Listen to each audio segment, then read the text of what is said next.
Hi, this is Peter Hanami with Japanese Customer News, 26th of December 2015, and our last podcast for the year. Wishing you all season's greetings and a Happy New Year for 2016. I've got 5 stories for you this week.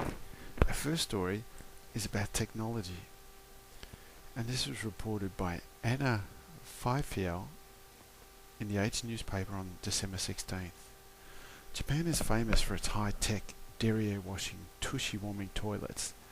These are now such a valued part of Japanese culture that Toto, the beloved Japanese brand, has just built a $60 million museum devoted to its product at its home base in Kitakyushu on the southernmost of Japan's 4 main islands.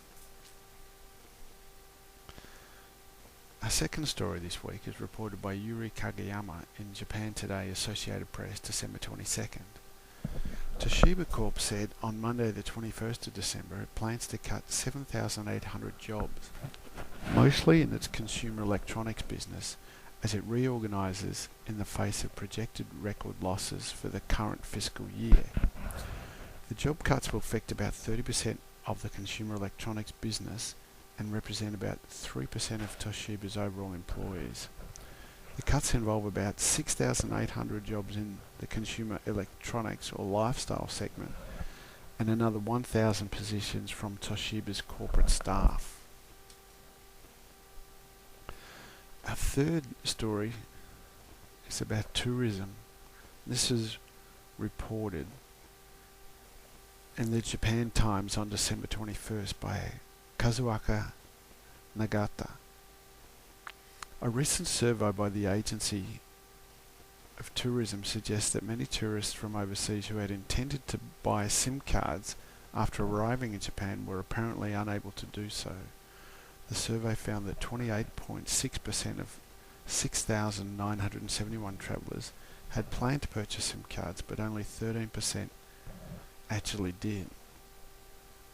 And if you'd like to learn more about SIM cards in Japan, you can visit www.jnto.go.gp/mobile tips. Our fourth story this week is about technology, and this was reported in Rocket News 24, December 2nd, 2015. Facial recognition technology has already been used at concerts of other popular performers such as Momohiro, Clover Z and Mr. Children with satisfactory results. And this is sourced from JCast News.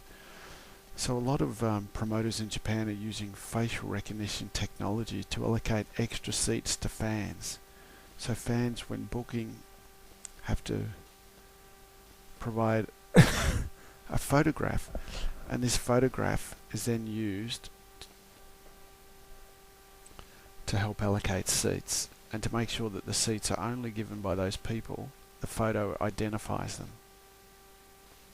It's innovative, but apparently fans say that it takes longer to actually get into the stadium. We'll see if this takes off overseas. Our final story this week is by Atsuko Fukase, Wall Street Journal, December 21st. Now, the finale of the hit Japanese TV series Shitamachi Rocket drew the highest ratings for a prime-time drama this year, Sunday night, attracting 22.3% of viewers in the Kanto region, according to video research. Now, for those who haven't seen it, the story focuses on Kohei Tsukuda, who dreams of developing a rocket engine at his 200-employee factory, but spends a great deal of time fighting arrogant executives at Imperial Heavy Industries, stingy lenders, and a Japanese business culture that always seems to look down on the little guy. Well, thanks for your company, and as I mentioned, this is the last podcast for the year. Best wishes for Christmas and the New Year in 2016. And don't forget to visit JapaneseCustomer.com.